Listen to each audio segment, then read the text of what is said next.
নমস্কাৰ। নামনি অসমৰ থলুৱা ভাষা ৰক্ষাৰ স্বাৰ্থত আৰিফুৰ ৰহমানৰ কবিতা গাঁওখন কিবা বেলেগ বেলেগ হৈ গেলে পিতে।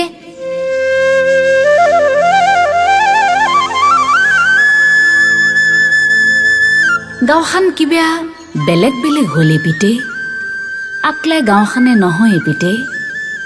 মই মানুহগিলাকো কিবা বেলেগ বেলেগ দেখছো। আজি আকমাহে থাকলো মই এতে। খুৰীমাই আকবাৰো মাত দিবা নাহিলে। মায়ে মোক ফোনতে আগদিন কৈছিল মাজতে দৰমুখৰ মাটিখিনিৰ হৈ খুৰাই কিবা কাইজা লাগা বুলি। হলেও মোৰ চলিটোকো মাত দিবা নাহিলে।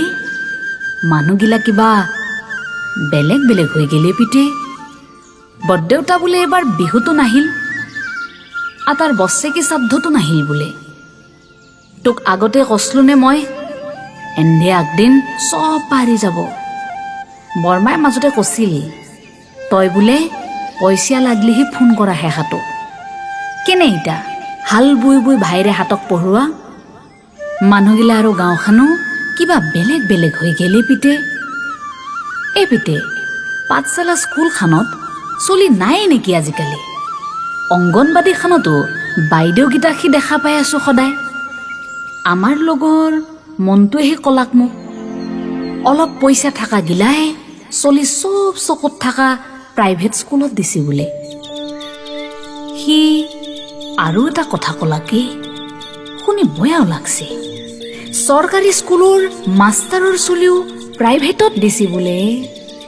গৰীব মানুহগিলাৰ চলিগিলাৰ কি হ'বতে সোধ আহা আৰু যাৱা। হলেও মানুহগিলা অলপ চকু দিবা লাগে স্কুলখানত। গাঁওখান কিবা বেলেগ বেলেগ হৈ গেলি পিতে। গাঁওখান কিবা বেলেগ হৈ গেল সঁচাই। মহেশ খুৰা আপাতৈ পুলিচত চাকৰি পাছিল যে সি বোলে সৰীয়া কোঠাৰ গাঁৱত মাটি কিনছে। ছুটিত আহিলেও তাতে সোমাই থাকে। বয়াই লাগে বাপেকটোক লাগে। পঢ়িব পাৰা দুই এটাই টেটত চাকৰি পোৱা বুলি শুনছো ৰ। হলেও আধা চলি বোলে চেন্নাইত গুচি গেছি কাম কৰবা। আত্তাও ডেকা চলি নাই গাঁৱত। বিপদ আপদ বাদে বিহুখান পাতবা গেলেও মানুহ নোহোৱা হৈছে বোলে গাঁৱত। বিহু মঞ্চৰ নামত গদলাই গান গাবা কোনবা এটাক মাতি আনে বোলে। তাকো কমিটি পাতাৰ নামত মস্ত কাইজা বোলে। তাতেও কংগ্ৰেছ বিজেপি হ'ল। গাঁওখান কিবা বেলেগ বেলেগ হৈ গেলে পিতে। মদান মাষ্টাৰৰ আপিটো গুৱাহাটীত যে পঢ়িছিল, মই বিয়া যাৱা বুলিয়ে ভাবছিলো। এই সিদিনাই বল্লাৰ পাৰৰ ফটো চাই আমাৰ সৰু ধানে সি কলাক কিবা প্ৰি ৱেডিং ফটোশ্বুট বোলে। মাইনাও কৈছি ৰ মেহেন্দি ৰচম নে হালদি ৰচমো পাতব বুলি।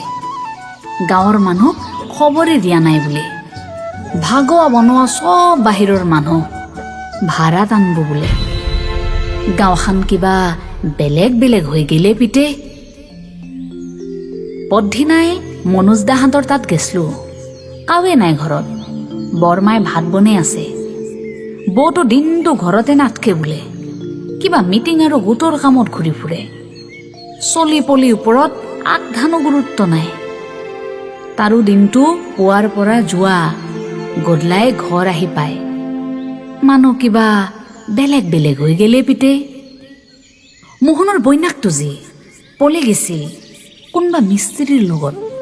মই তাক আহিবাৰ দিনাৰ পাই দিনটো ফোনতে কথা পাতা দেখা পাই আছো। মায়ে কছি খেদি দিছে বোলে গিৰাকে। তাৰ আগৰো চলি পলি আছে। কমলা পেহীৰ আপিটোক লেগিহে বয়া লাগে। ইমান কম বয়সতে বিধৱা হ'ল। গিৰাকটোই মদ খাই খাই মৰছি।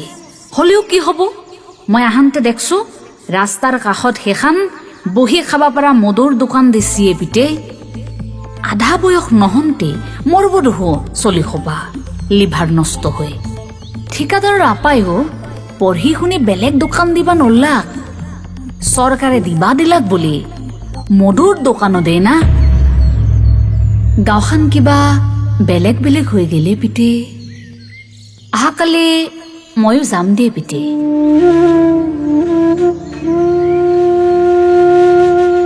এটা কথা কিন্তু ভাল হৈছে, চৰকাৰে বাকী কৰক বা নকৰক ৰাস্তাকেইটা কিন্তু বনাইছে। পুৱাতে নেগলেও যেতেই তেতেই গাড়ী পায়।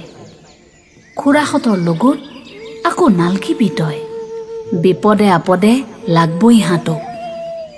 বাবুৰ জন্মদিনত মাইক লগত লৈ যাবি, গদলাই ঠগি এখন দিম। এটা কথা পাহৰিছিলোৱে, আমাক নুসুধাকে মাটি চাটি বেচা কথা নাপেতবি কাৰো লগত। বাহিৰৰ মানুহে মাটি কিনি ফুচছি বোলে। আনহাতে ময়ো দেখছো ৰাস্তাৰ মাটিগিলা ডাঙৰ ডাঙৰ ৱাল দি বেৰা দি থচি। কিবা কোম্পানী হ'ব নেকি? অহাকালি ময়ো যাম দেই পিতে। বাটত বেছি নলবি, মাটি কাটা ট্ৰেক্টৰ আৰু ডাম্পাৰ কিখানো বৰ উৎপাত। গাঁওখন কিবা বেলেগ বেলেগ হৈ গেলি পিতে।